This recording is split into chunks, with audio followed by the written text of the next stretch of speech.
Olá, bem-vindos mais uma vez ao canal Dúbita, onde você não fica com dúvidas. Não se esqueçam de curtir nossa página no Facebook, se inscrever no nosso canal no YouTube e visitar o nosso website. Esse vídeo aqui, essa videoaula, é um adendo à parte 2 da quinta aula do curso de Álgebra Linear 1, onde nós terminamos mostrando os vetores representados na base canônica.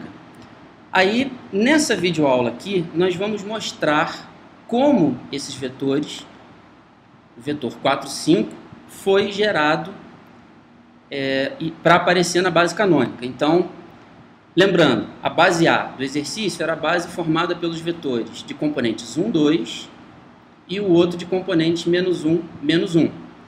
Como representar esse vetor 4, 5 desta base A na base canônica, que é aquela que tem componentes 1, 0, 0, 1.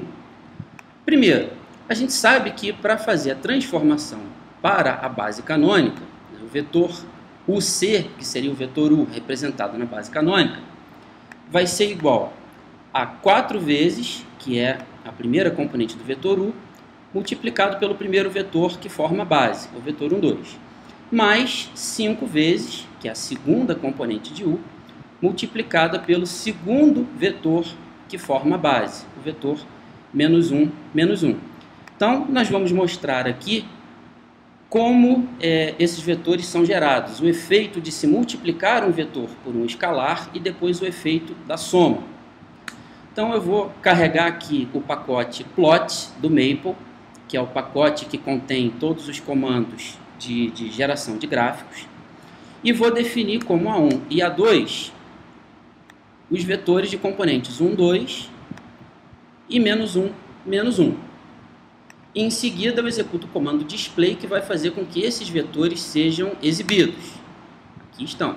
Aqui está o vetor de componentes 1, 2 e aqui o vetor de componentes menos 1, menos 1. Então aqui eu tenho os vetores da base A. Aqui é a base A. 1, 2, menos 1, menos 1.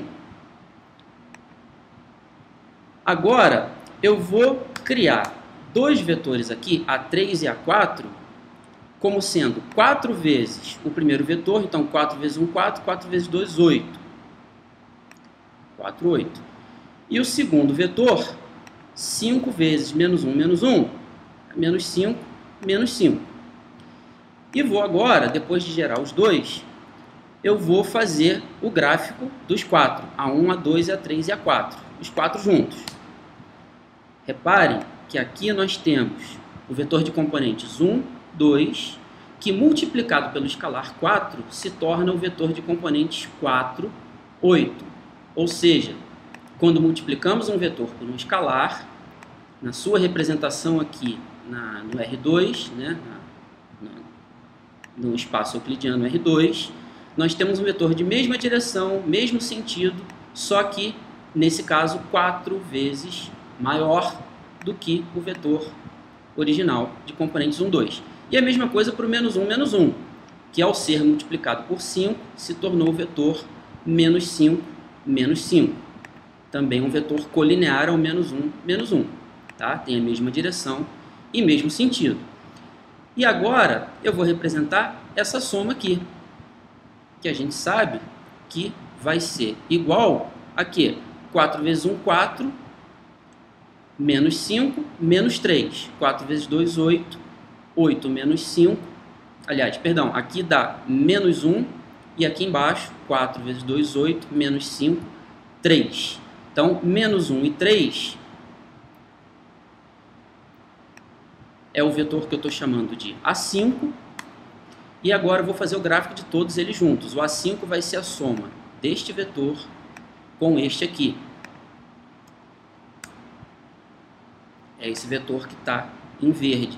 Se a gente aplicar a regra do paralelogramo, se eu arrastasse esse vetor aqui para que a extremidade dele, para que a origem dele coincidisse com a extremidade desse, a extremidade dele ia coincidir exatamente com a extremidade do vetor resultado da soma. Então aqui nós mostramos como o vetor menos 1 e 3 foi gerado passo a passo a partir de dois vetores originais, onde nós fizemos a multiplicação por um escalar para cada um dos dois e na hora de somar tudo obtivemos o vetor menos 1 e 3, que nós podemos representar aqui o nosso vetor coluna menos 1 e 3. Então, é isso.